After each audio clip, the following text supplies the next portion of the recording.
نہ کوئی غم کرو نہ خوف، خوشیاں مناؤ جنت کی جس کا تم سے وعدہ کیا گیا تھا۔ اللہ کی ربوبیت پر اطمینان جب انسان کو ہو جاتا، میرا رب اللہ ہے، ربی اللہ، انسان کے لیے نہ کوئی کھٹکا، نہ کوئی خطرہ، نہ کوئی خوف، نہ کوئی حزن۔ جو کچھ ہو رہا ہے کس کے اذن سے ہو رہا ہے؟ اللہ کے اذن سے۔ اللہ کے اذن کے بغیر پتہ تک نہیں ہلتا۔ یہ کوئی اندھا بہرا مادہ نہیں ہے جس سے مجھے کوئی خوف ہو۔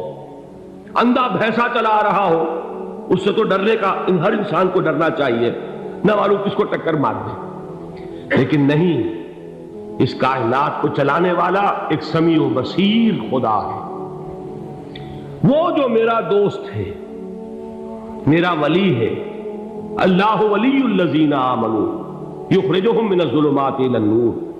اللہ اہل ایمان کا ولی ہے، ساتھی ہے، پشت پناہ ہے، مددگار ہے، حمایتی ہے۔ بتائیے جسے یقین ہو جائے کہ اللہ میرا مددگار، اللہ میرا محافظ، اللہ میرا پشت پناہ، اللہ میرا حمایتی، اس کے لیے کوئی خوف ہوگا؟ اس سے کوئی ڈر ہوگا؟ میں مثال دیا کرتا ہوں ایک بہت سادہ، پنجاب کے دیہات کی۔ تو بڑا چودھری ہے اور کوئی غریب کسان ہے۔ اس غریب کسان کے جانوروں کو ہر وقت اندیشہ ہوگا چوری کا، کوئی میری بھینس کھول کر نہ لے جائے، کوئی میرا بیل کھول کر نہ لے جائے۔ لیکن جس کے بارے میں یہ سب کو معلوم ہو کہ وہ جو بڑا چودھری ہے وہ اس کا دوست ہے، اس کی بچیا کو کوئی خوف ہوگا؟ اس کی بھینس پر کوئی ہاتھ ڈالے گا؟ اسے کوئی اندیشہ ہوگا؟ نہیں۔ کیوں؟ کہ وہ بڑا چودھری، بڑا اس کا یہاں کا سردار، جاگیردار، سب کو معلوم ہے وہ میرا دوست ہے، کوئی میرے خلاف اقدام نہیں کر سکتا۔ اس دنیا میں یہ چھوٹی سی بات اگر آپ کے دلی اطمینان اور سکون کا باعث بن سکتی ہے تو ذرا تصور کیجئے۔ میں لفظ تصور استعمال کروں گا صرف اس لیے کہ اس کا ہم جس کو کہتے ہیں ادراک اور شعور کر نہیں سکتے، اگر کے ساتھ کر سکتے۔ اگر یقین ہو کہ اللہ میرا مددگار اور یقین ہو کہ اللہ ہر آن میرے ساتھ ہے، پھر کوئی خوف؟ کس کا خوف؟ کوئی شے اللہ سے بالا تر ہے؟ کوئی قوت اس سے زیادہ طاقتور ہے؟ کوئی اس کے ارادے کو بدلنے والا ہے؟ کوئی اس کی مشیت کے آڑے آنے والا ہے؟ یہی بات ہے جو حضور نے فرمائی، یہ ایمان کا حاصل ہے لب لباب،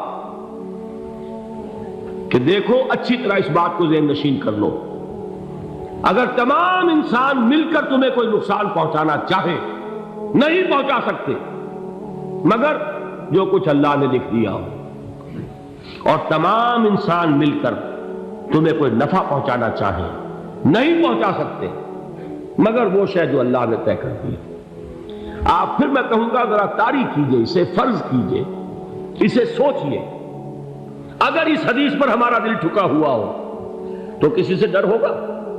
یہ مجھے نقصان نہ پہنچا دے، یہ میری رپورٹ خراب نہ کر دے، یہ میری انکریمنٹ نہ رکوا دے، یہ میرا یہ نہ بگاڑ دے، یہ میرے یہ نقصان نہ پہنچا دے۔ اس کا ڈر، اس کا ڈر، اس کا خوف، اس کی خوشامد، اس کے لیے جا کر طرح طرح سے اپنی عزت نفس کو ذلیل کروانا اس کے سامنے، یہ سب کچھ کیوں کرتا ہے انسان؟ جب سمجھتا ہے کہ اس کے ہاتھ میں میرا کوئی نفع ہے، اس کے ہاتھ میں میرے لیے کوئی ضرر ہے، یہ مجھے کوئی غضب پہنچا سکتا ہے، یہ مجھے کوئی نقصان پہنچا سکتا ہے، یہ میرا کوئی کام بنا سکتا ہے، یہ میری کوئی ضرورت پوری کر سکتا ہے، اسی کا نام شرک ہے۔ جہاں آپ نے یہ سمجھا کہ غیر اللہ کے اندر کوئی طاقت موجود ہے، وہی شرک ہے۔ بتوں سے تجھ کو امیدیں، خدا سے نو امیدی، مجھے بتا تو صحیح اور کافری کیا ہے؟ شرک تو یہ ہے۔ جس پر بھی تمہیں یہ خیال ہے، کلمہ ہے یہ کلمہ سوم، لا حول ولا قوت الا باللہ، ذرا اس پر دل کو کبھی اگر آپ تصور کریں، پھر فرض کریں، دل ٹھک جائے اس پر، کوئی طاقت نہیں۔ یہی بات تھی جو شیخ عبد القادر جیلانی رحمۃ اللہ علیہ نے اپنی وصیت میں اپنے بچے سے کہی۔ 11ویں دینے والے ہیں، لیکن حضرت شیخ عبد القادر جیلانی کی وصیت اور تعلیمات کو کتنے لوگ ہیں کہ جانتے ہو؟ یہ جن مقامات تک پہنچے ہیں وہ کس چیز کی بدولت پہنچے؟ انہوں نے جو پیغام دیا وہ کیا تھا؟ اے میرے بچے، جس طریقے سے قرآن مجید میں حضرت لقمان کی نصیحتیں جو ہے نقل کر دی گئی ہیں، میں یہ عرض کروں گا بالفرض اگر قرآن حضرت عبد القادر جیلانی کے بعد نازل ہوا ہوتا تو شیخ عبد القادر کی یہ نصیحتیں بھی قرآن میں درج ہوتی۔ اتنی اونچی نصیحتیں ہیں۔ اے میرے بچے، اس حقیقت کو ذہن نشین کر لے، لا فاعل فی الحقیقت ولا مؤثر الا اللہ۔ اس کائنات میں نہ کوئی فاعل حقیقی ہے نہ مؤثر حقیقی ہے سوائے اللہ۔ کسی شے میں کوئی تاثیر نہیں اگر اللہ نہ چاہے۔ آگ جلا نہیں سکتی اگر اللہ نہ چاہے، پانی ڈبو نہیں سکتا اگر اللہ نہ چاہے، زہر ہلاک نہیں کر سکتا اگر اللہ نہ چاہے، کوئی چیز فائدہ نہیں پہنچا سکتی اگر اللہ نہ چاہے۔ تو در در پہ کیوں سر جھکاتے ہو؟ در در پر کیوں جبیں سائی کرتے ہو؟ سب کے سامنے کیوں ہاتھ پھیلاتے ہو؟ ایک اللہ سے مانگو، ایک اللہ کے سامنے زمین پر اپنی جبین رکھو۔ لا فاعل فی الحقیقت ولا مؤثر الا اللہ۔ نظر آتا ہے ہمیں کہ پانی پیاس بجھا دیتا ہے، پیاس بجھانے کی صلاحیت پانی میں نہیں ہے، اللہ کے اذن سے۔ کھانا بھوک مٹا دیتا ہے، بھوک مٹانے کی صلاحیت کھانے میں نہیں ہے، اذن رب میں ہے۔ دیکھیے یہی یقین تھا حضرت موسیٰ علیہ السلام کا واقعہ یاد کیجئے۔ سامنے سمندر آ گیا ہے، قوم دیکھتی ہے پیچھے کہ گرد و غبار کا طوفان، معلوم ہوا کہ فرعون اپنے لشکر سمیت آ گیا۔ لشکر جب چلتا تھا تیز رفتاری کے ساتھ تو گرد و غبار کا جو طوفان اٹھتا تھا اس کا تصور کیجیے، اور لمحہ بلمحہ وہ قریب آ رہا ہے۔ پوری قوم نے کیا کہا؟ اے موسیٰ انا لمدرکون، اے موسیٰ ہم کو پکڑے گئے۔ قرآن مجید نے تو یہاں وہ باتیں نہیں لکھی ہیں، لیکن تورات میں یہ درج ہے کہ بنی اسرائیل جھگڑنے لگے، دست و گریبان ہو گئے موسیٰ کے ساتھ۔ موسیٰ نے یہاں مروایا لا کر، اس سے تو ہم ہی بہتر تھے، وہاں کھانے کو ملتا تھا، زندگی تو تھی، بیگار ہم کر رہے تھے، موت تو نہیں تھی۔ اب جو کچھ ہوگا اس کا تصور کرو، جس طریقے سے ہمارے ٹکڑے اڑائے جائیں گے۔ تو لڑ رہے ہیں حضرت موسیٰ علیہ السلام سے، یہ تورات کی تفصیل ہے۔ قرآن میں صرف اتنا آیا ہے، پریشان ہو کر انہوں نے کہا انا لمدرکون، موسیٰ ہم کو پکڑے گئے۔ اس وقت موسیٰ کا جواب کیا ہے؟ کلا ان معی ربی سیہدین، نہیں، میرے ساتھ میرا رب ہے، وہ راستہ دے گا۔ بتائیے کہاں راستہ نظر آ رہا ہے؟ یہ ہے ایمان بالغیب۔ راستہ نظر نہ آئے تب اللہ پر یقین ایمان ہے۔ جیب میں پیسے ہوں اور تب دل کو اطمینان ہے تو ایمان کس پر ہوا؟ پیسے پر، اللہ پر نہیں۔ جب وسائل و ذرائع نہ ہو اور پھر یقین ہو کہ اللہ مسبب الاسباب ہے، وہ اسباب کا پابند نہیں ہے، وہ اسباب کا محتاج نہیں ہے، اسباب اس کے محتاج ہے۔ اگر یہ یقین ہے تو اللہ پر ایمان ہے، یہ نہیں ہے تو تمہارا ایمان اسباب پر ہے، وسائل پر ہے، ذرائع پر ہے، مادیات پر ہے، اللہ پر نہیں۔ اس وقت کہاں راستہ تھا؟ کوئی راستہ تھا؟ سمندر ہے اور ادھر سے لشکر آ گیا ہے۔